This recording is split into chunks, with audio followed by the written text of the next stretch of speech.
ভাই মুসলমান, দেখেন ভাই কেমন মোহাব্বত ভালোবাসা। সাহাবায়ে কেরাম জানছিলেন এই জান মাল হলো আল্লাহর, এটা আমাদের হাতে নয়। আল্লাহ যেখানে ইচ্ছা করে সেখানে আমাদেরকে লাগাইতে হবে। ভাই মুসলমান, আর মাত্র একটা ঘটনা আপনাদের সামনে বলবো। জান মালটা সাহাবায়ে কেরাম কিভাবে নিজের সঁপে দিয়েছেন, কিভাবে সঁপেছেন। একটা ঘটনা, একটা লড়াই হয়েছিল আল্লাহ রসুলের জামানাতে। ভালোভাবে শুনবেন ঘটনাটা।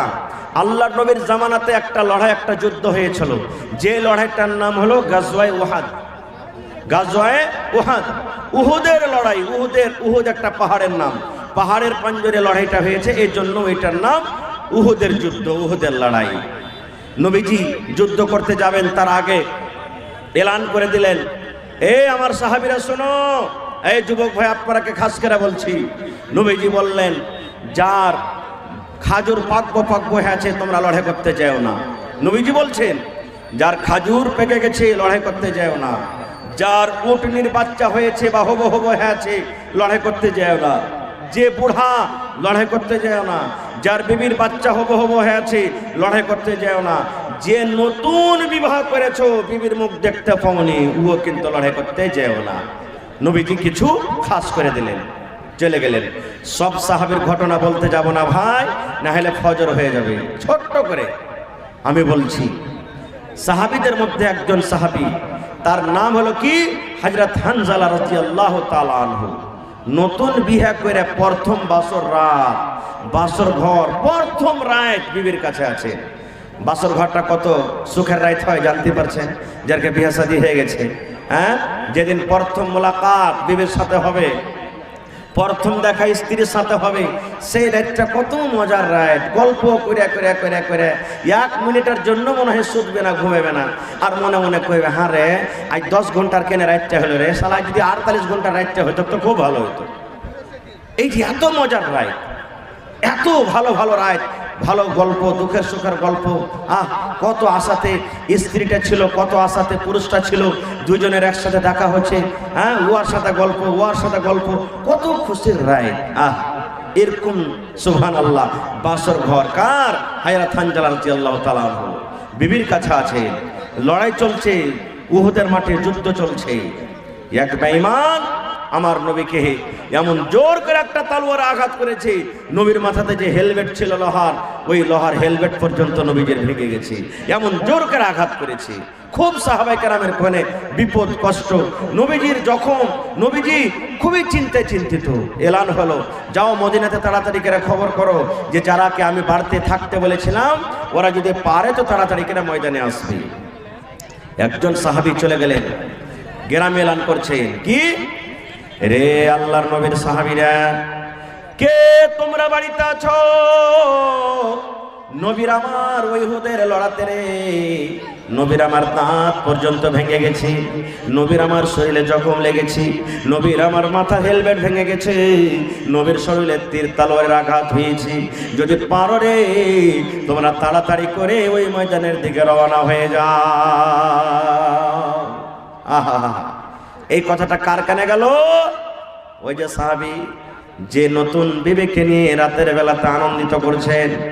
প্রথম বাসর ঘর, বিবির পাঞ্জরে ঘুমিয়ে আছেন। ওরে আল্লাহ, কত গল্প, কত বিবির সাথে কথা।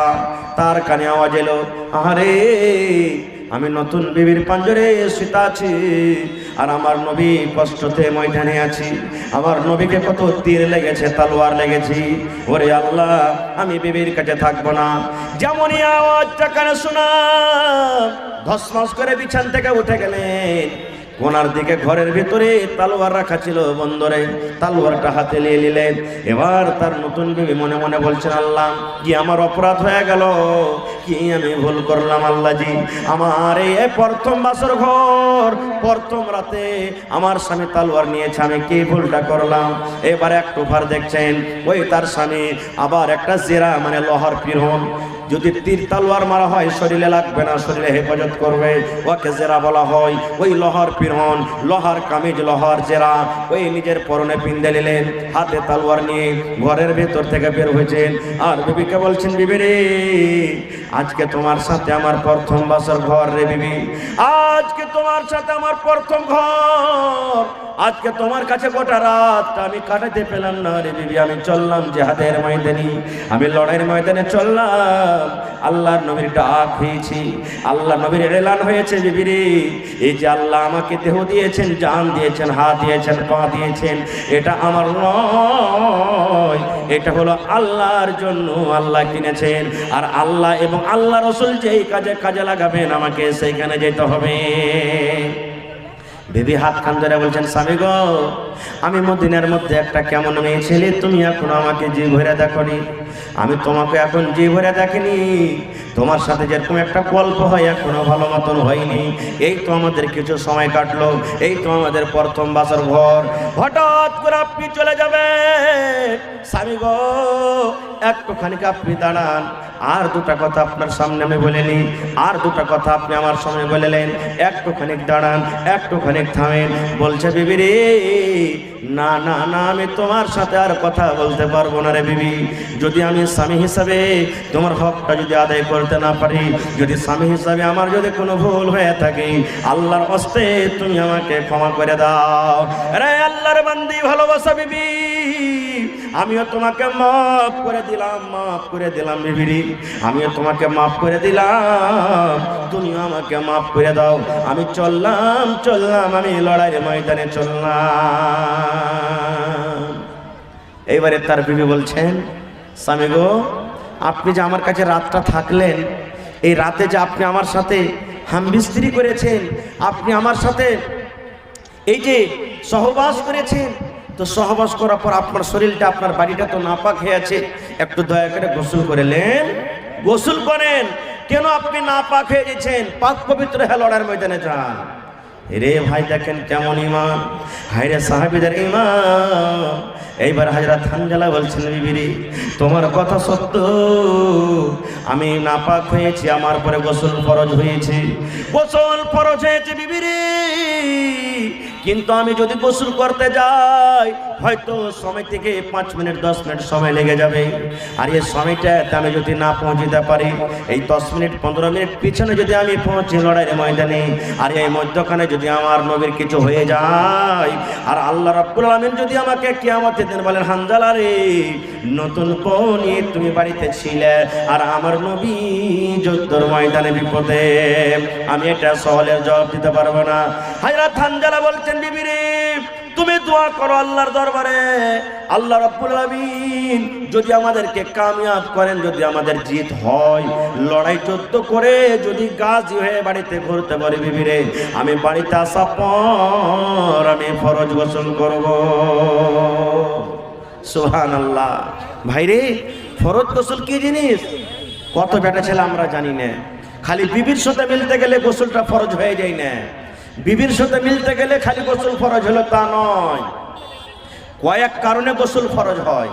যেমন মায়েরা খালারা 5 দিন 7 দিন 3 দিন 4 দিন পর যে হাজ হয়, হাজ মাসিক থেকে পাক পবিত্র হবে, হাজ আর দেখা হয় যায় না, বন্ধ হয়ে গেছে, তখন গোসল করবে, আর নাম হলো ফরজ গোসল। মা খালাদের বাচ্চা হয়েছি, এখন মায়েরা খালারা নামাজ পড়বেন, 10 দিন 15 দিন 20 দিন 40 দিন হয়ে গেল, এখন ফাইনাল গোসল করবেন, এর নাম হলো ফরজ গোসল। রাতের বেলাতে, দিনের বেলাতে শুতে আছেন, হঠাৎ করে আপনার স্বপ্ন দোষ হয়ে গেল, ওরে আল্লাহ, স্বপ্ন দোষ হয়ে গেল, নাইট ফল ডে ফল আপনার হয়ে গেল, দেখছেন কাপড়ে ভিজা হয়ে আছে, এইবারে এইটাও কিন্তু আপনার পরে গোসল ফরজ হয়ে যায়। শুধু বিবির সাথে মিলন করতে গেলে গোসল ফরজ হয় না, আপনার দিনে কিংবা রাতের বেলাতে যদি স্বপ্ন দোষ হয়ে যায়, তারপরও আপনার পরে কিন্তু গোসল ফরজ হয়ে যায়। বলবেন, হাজি মাওলানা, মহিলারা ওয়ার্গ কি ফরজ গোসল করতে হবে? জি, ওয়ারকে ফরজ গোসল করতে হবে। ওয়ারকে স্বপ্ন দেখে? জি দেখে। আল্লাহ রাসূল একদিন বসে আছেন, আর আল্লাহ নবীর স্ত্রী মনে হয় উম্মে সালমা রাদিয়াল্লাহু তাআলা আনহা পাঞ্জরে বসে আছেন, আর একটা মহিলা আল্লাহ রাসূলকে বলছেন, ইয়া রাসূলুল্লাহ, মায়ে লোকের যদি স্বপ্ন দোষ হয় তাহলে কি গোসল করবে? নবীকে প্রশ্ন করছেন আল্লাহ রাসূল, মহিলাদের যদি স্বপ্ন দোষ হয় তাহলে কি ওরা গোসল করবে? আল্লাহ রাসূল বলেন, হ্যাঁ, ইজারাতিল মা, যদি স্বপ্ন দেখা পর দেখছে কাপড়টা একটু ভিজে ভিজা লাগে, লুঙ্গিটা একটু ভিজে ভিজা লাগে, সায়াটা একটু ভিজে ভিজা লাগে, আল্লাহ রাসূল বললেন গোসল ফরজ হয়ে গেল রে, এইকে গোসল করতে হবে, ইয়ার নাম হলো গোসল ফরজ।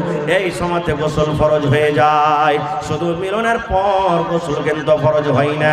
আহারে আজকে যদি আমি বলি এই যুবক ভাইরা, আজকে আপনার 5টা ছেলে হয়ে গেল, 10 বছর বিয়ে হয়ে গেল, 50 বছর বিয়ে হয়ে গেল, 15 বছর বিয়ে হয়ে গেল, আরে আল্লাহর বান্দা কেমন করে ফরজ গোসল করতে হয় দয়া করে তুমি একটু আমাকে তারিকাটা শিখিয়ে দাও। আমার মনে হয় এখানে হাজার হাজার মানুষের সংখ্যা আছে, আমার মনে হয় 10 জন 20 জন 50 জন মানুষ বলতে পারবে, তাছাড়া মানুষেরা কিন্তু ফেল হয়ে যাবে আর শিখারও চেষ্টা করে না কেমন করে গোসল করতে হয় কোনোদিন। আরো এটা আজকে আমার বিষয় নাই। এবারে বলছেন বিবি রে আমি চললাম লড়াইয়ের ময়দানে, আমি যদি লড়াই জিতি গাজী হয়ে যদি বাড়িতে ঘুরতে পারি গোসল করব। আমি চললাম, লড়াই করতে চলে গেলেন, যুদ্ধ করতে লাগলেন, যুদ্ধ করতে করতে করতে করতে সাহাবায়ে কেরাম শহীদ হয়েছেন, অন্য অন্য সাহাবীরা। ওই সাহাবীদের মধ্যে হযরত হানজালা রাদিয়াল্লাহু তাআলা আনহু দুনিয়া থেকে শহীদ হয়ে গেলেন, বিদায় হয়ে গেলেন। মদিনাতে খবর হয়ে গেল কার বাপ মারা গেছে, কার ভাই মারা গেছে, কার ভাই মারা গেছে, কার স্বামী মারা গেছে, কার দাদা মারা গেছে, কার মামা মারা গেছে, কার চাচা মারা গেছে, কার নানা মারা গেছে। এই মদিনাতে খবর হয়ে গেল ৭৭ জন মুসলমানকে শহীদ করে দেওয়া হয়েছে রে, ৭৭ জন মুসলমানকে শহীদ করা হয়েছে।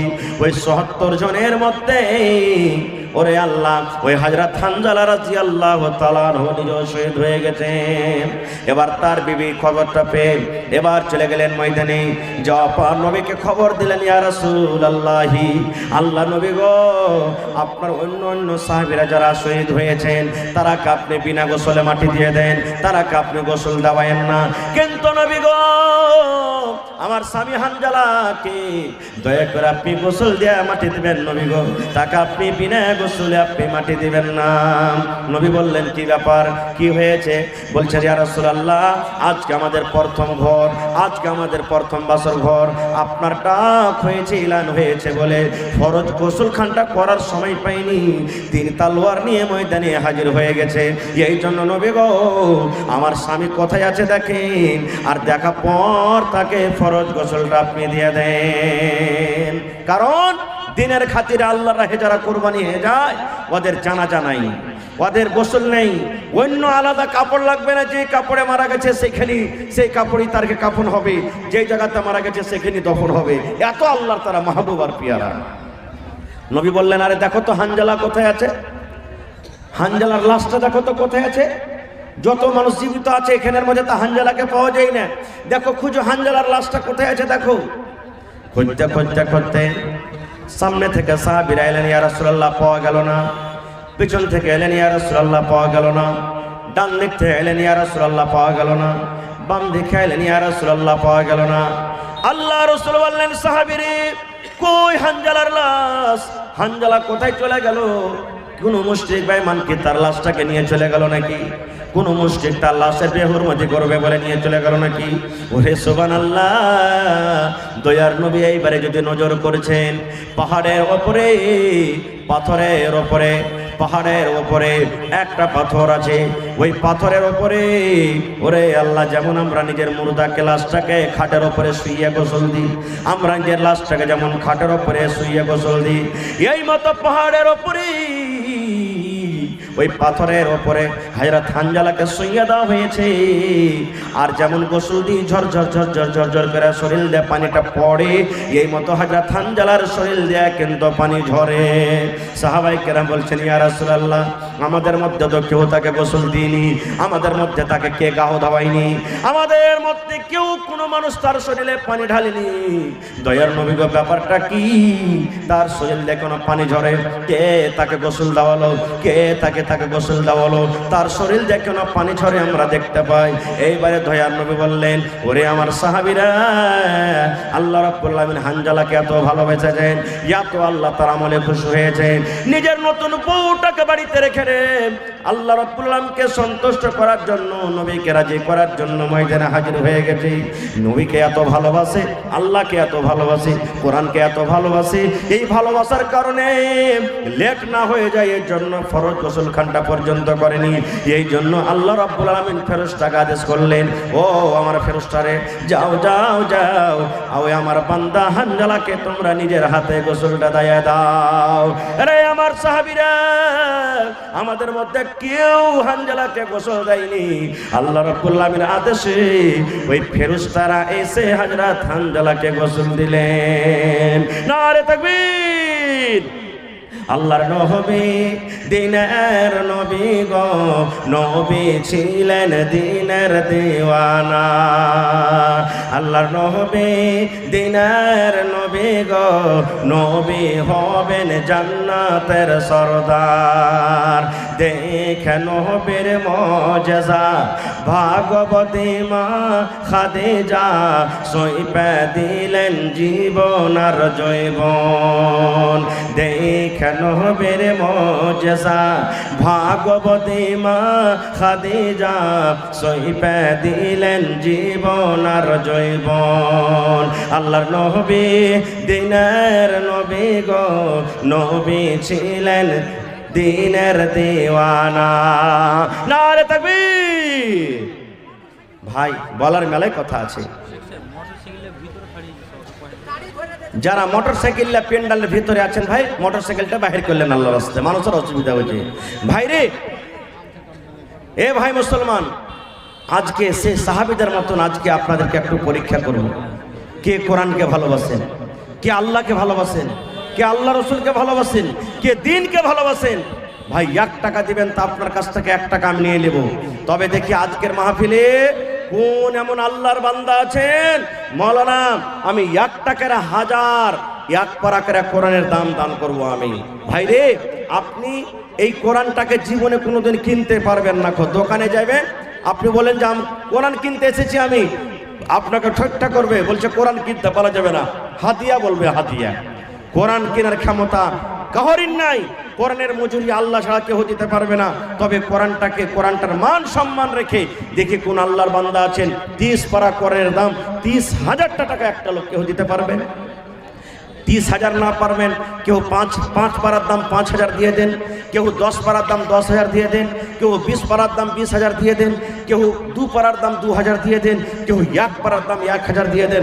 দেখি আল্লাহর রাস্তায় আমার কোনো ভাই, মা, খালা, দাদা, নানি এমন আছেন যে আজকে কোরআনটার জন্য কোরআনের মান সম্মান রেখে দান করবেন। এই দেখেন আপনাদের সামনে মাইকম্যান আমার ভাই নাজিম সাহেব বানগামা, যারা গেছিলেন শুনেছেন, বানগামার কয়েকদিন হলো জালসা, 7 তারিখে মনে হয়। আমি একটা জমিনের আবদার করলাম, কোন আল্লাহর বান্দা এমন আছেন যেই মাদ্রাসার জন্য, কোরআনের জন্য 1 কাঠা কিংবা 1 ডিসমিল জমিন দান করতে পারবেন? 2 জন, একটা হলো একড়া বাড়ি আর আরেকটা মনে হয় গ্রামের নাকি, আমি বলছি 2 ডিসমিল জমিন 2 জনে দান করে দিলেন। আল্লাহু সামাদ। আজকে